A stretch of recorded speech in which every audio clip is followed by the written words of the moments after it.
নদিয়ার তাহিরপুর নেতাজি পার্ক ময়দানে রয়েছে প্রধানমন্ত্রী নরেন্দ্র মোদীর পরিবর্তন সংকল্প সভা। তার আগে তাহিরপুর 12 নম্বর জাতীয় সড়কের ধারে রাস্তা জুড়ে বিজেপির পক্ষ থেকে যেমন লাগানো হয়েছে প্রধানমন্ত্রী নরেন্দ্র মোদীর কাটআউট, তেমনি হঠাৎই দেখা গেল গো ব্যাক মোদি লেখা পোস্টার ঘিরে রীতিমতো চাঞ্চল্য সৃষ্টি হয়েছে তাহিরপুর জুড়ে।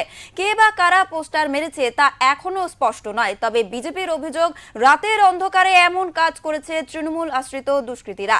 এ বিষয়ে বিজেপির নেতা দেবজিৎ সরকার জানান, এই বিষয়টিকে কোনো গুরুত্ব দিচ্ছেন না তারা।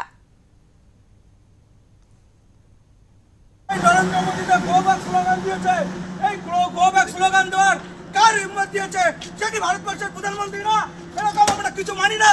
আজকে প্রধানমন্ত্রী যদি ভারতে না আসতে পারে, তাহলে আমরা মনে করি আগামী দিনে এর একটা বড় দেখুন, আমরা ভারতীয় জনতা পার্টির কার্যকর্তারা আজকে মোদির যে প্রোগ্রাম হচ্ছিল সেই প্রোগ্রামের জন্য আসছিলাম। দেখছি রাস্তার ধারে ভারতীয় মোদিজিকে গো ব্যাক স্লোগান দিচ্ছে। এই ভারতবর্ষের মাটিতে বসবাস করে এই ভারতবর্ষের প্রধানমন্ত্রীর বিরুদ্ধে যারা আচরণ করতে পারে, প্রধানমন্ত্রীর বিরুদ্ধে যারা কথা বলতে পারে, আমি মনে করি তারা ভারতবর্ষের এই পশ্চিমবাংলাকে পশ্চিম বাংলাদেশ তৈরি করার জন্য এই একটা গভীর চক্রান্ত করছে। এই চক্রান্ত রুখে দেওয়ার জন্য আমাদের ভারতীয় জনতা পার্টির প্রত্যেকটি কার্যকর্তা একদম তৈরি আছে। নদিয়া থেকে নিলয় ভট্টাচার্যের রিপোর্ট, ওঙ্কার বাংলা।